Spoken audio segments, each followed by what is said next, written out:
Assalamualaikum warahmatullahi wabarakatuh. Saya akan bentangkan kebebasan hak bersuara bagi setiap individu. Kebebasan individu untuk bersuara juga penting bagi mengekalkan semangat demokrasi yang telah lama diamalkan di Malaysia sejak negara mencapai kemerdekaan pada tahun 1957. Hak setiap rakyat Malaysia untuk bersuara juga jelas termaktub dan dilindungi di bawah Perlembagaan Persekutuan itu sendiri.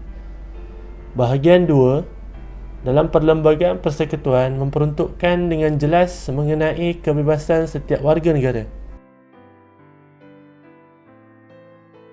Salah satu bentuk kebebasan asasi yang jelas dilindungi adalah kebebasan setiap rakyat untuk bercakap, berhimpun dan berpersatuan seperti terkandung dalam Perkara 10 Klausul 1 Perlembagaan Persekutuan. Setiap jenis kebebasan termasuk kebebasan untuk bersuara dan memberi pendapat adalah asas kepada kewujudan demokrasi dalam sesebuah negara. Perlembagaan Persekutuan adalah undang-undang tertinggi di Malaysia. Sebarang jenis peruntukan undang-undang yang ingin dirangka oleh kerajaan perlu selari dengan prinsip dan semangat Perlembagaan Persekutuan. Sekiranya ia tidak selari dengan prinsip dan semangat Perlembagaan Persekutuan, maka peruntukan undang-undang itu boleh diisytiharkan sebagai terbatal ataupun tidak sah. Tidak dapat dinafikan lagi setiap jenis hak asasi yang telah diperuntukkan termasuk kebebasan untuk bersuara tidak bersifat mutlak. Perkara 10 Klausul 2 pula menceritakan Perlembagaan Persekutuan ada memperuntukkan bahawa Parlimen boleh melalui undang-undang mengenakan apa-apa sekatan yang didapatinya perlu atau sesuai manfaat demi kepentingan keselamatan persekutuan atau mana-mana bahagiannya, hubungan baik dengan negara lain, ketenteraman awam atau prinsip moral dan sekatan yang bertujuan untuk melindungi keistimewaan Parlimen atau mana-mana dewan undangan atau untuk membuat peruntukan menentang penghinaan mahkamah, fitnah atau mengapikan apa-apa kesalahan. Dengan ini, pihak Parlimen boleh mengenakan sekatan terhadap kebebasan bersuara melalui undang-undang jika mendapati sekatan itu perlu demi menjaga kepentingan keselamatan persekutuan, hubungan baik dengan negara lain, ketenteraman awam atau prinsip moral. Walaupun kebebasan bersuara boleh dihadkan berdasarkan peruntukan Perkara 10 Klausul 2 Perlembagaan Persekutuan, namun ia tidak bermakna kerajaan boleh merangka sebuah undang-undang bagi menutup terus kebebasan setiap rakyat Malaysia untuk bersuara. Oleh itu, cadangan pihak kerajaan untuk mewujudkan sebuah akta bagi membendung ucapan kebencian di Malaysia perlu memastikan bahawa hak setiap rakyat Malaysia untuk bersuara masih kekal wujud, terjamin serta dilindungi. Pada masa yang sama, setiap ucapan yang diluahkan atau disuarakan oleh mana-mana pihak atau individu dapat menjaga kompleksiti, sensitiviti dan kemajemukan yang sudah lama wujud dalam masyarakat di Malaysia. Okey, seperti mana yang kita tahu bahawa setiap manusia itu sendiri dia ada hak untuk kemukakan suara mereka, untuk kedepankan suara mereka tentu lagi. Tetapi di sebalik hal tersebut dia ada sekatannya, taklah terlalu bebas. Tapi di sebalik begitu dia ada kepentingannya sendiri. Antara kepentingan yang pertama adalah membolehkan pernyataan kebenaran.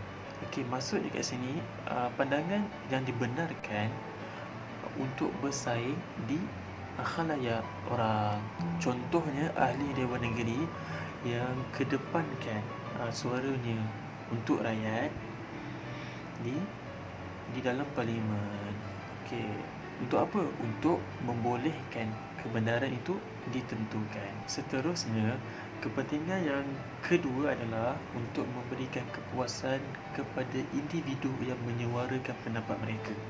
Okey, hal ini kerana apabila seseorang individu yang menyampaikan pandangan ataupun dia menyuarakan pendapatnya dia akan memberikan satu kelegaan. Mereka akan rasa puas hatilah apa yang mereka sampaikan. Jadi tujuannya adalah apabila seseorang itu menyampaikan pendapat mereka, maka ia akan memberikan perkembangan kepada diri individu tersebut dan personaliti orang tu. Dan yang terakhir adalah membangunkan sebuah masyarakat yang berdemokrasi.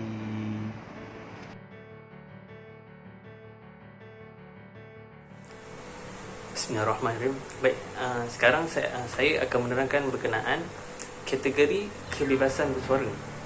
Baik, kategori yang saya akan sampaikan di sini ada dua. Okay, kategori yang pertama adalah pengucapan semata-mata. Okay, pengucapan semata-mata ni adalah ucapan yang diucapkan tanpa ada hasutan, iaitu satu ucapan daripada seseorang yang tiada niat untuk menghina ataupun menimbulkan hasutan dan ancaman kepada orang lain. Baik, kategori yang kedua pula adalah pengucapan simbolik. Okey, pengucapan simbolik ini macam mana? Pengucapan simbolik ini adalah ucapan yang dilibatkan ataupun disertai dengan pergerakan fizikal ataupun sebaliknya.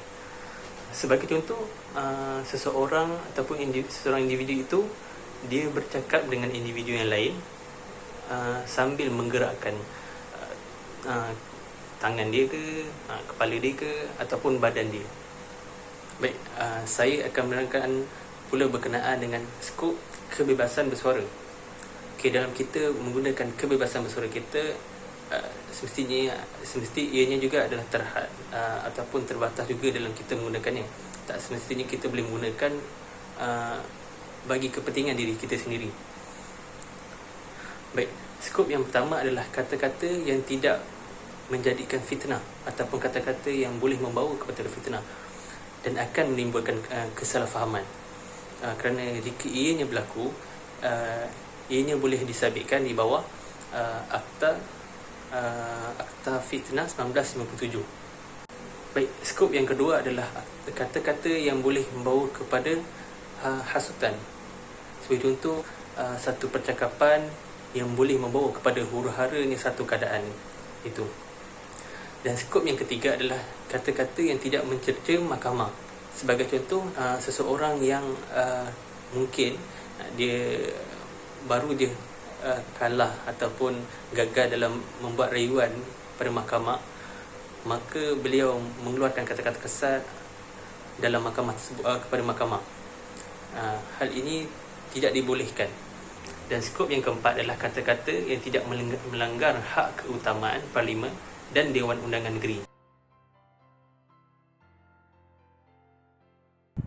Okey, seperti yang kita ketahui, rakyat Malaysia ni mempunyai hak kebebasan untuk bersuara dan mengeluarkan pendapat. Tetapi ianya juga tertakluk kepada undang-undang yang telah ditetapkan oleh kerajaan. Okey, terdapat beberapa akta yang membatasi hak untuk mengeluarkan pendapat. Antaranya adalah Akta Keselamatan Dalam Negeri 1960 atau nama singkatannya adalah ISA. ISA ini pada awalnya diwujudkan adalah untuk memerangi ancaman subversif dan menghapuskan segala keganasan yang wujud yang berkaitan dengan komunis. Seksyen 22 klausa 1 ni jelas menyekat apa-apa bahan cetakan ataupun penerbitan yang berunsurkan kepada apa-apa yang mengajak kepada keganasan ataupun mengajak kepada keingkaran undang-undang yang sedia ada. Okey, akta yang seterusnya adalah Akta Hasutan 1948. Akta ini telah diwujudkan oleh Kerajaan Kolonial British di Tanah Melayu. Tujuan akta ini digubal adalah untuk menyekat sebarang tindakan yang boleh menggugat Kerajaan Kolonial British daripada menjalankan pentadbirannya di Tanah Melayu. Okay, selepas berlakunya rusuhan kaum pada 13 Mei, kerajaan telah menambah baik ataupun telah mengetatkan hukuman akta ini untuk keharmonian negara. Seksyen 2 dalam akta ini menyatakan perbuatan menghasut oleh mana-mana pihak dalam negara ini akan dikenakan hukuman. Contoh perbuatan menghasut itu adalah ceramah ataupun menerbitkan artikel yang mengajak rakyat untuk mewujudkan keadaan yang tak stabil. Contohnya macam rusuhan ataupun mogok. Okey. Ini adalah sebahagian daripada akta-akta yang mengawal kebebasan bersuara ataupun mengeluarkan pendapat di Malaysia. Sebenarnya ada banyak lagi akta-akta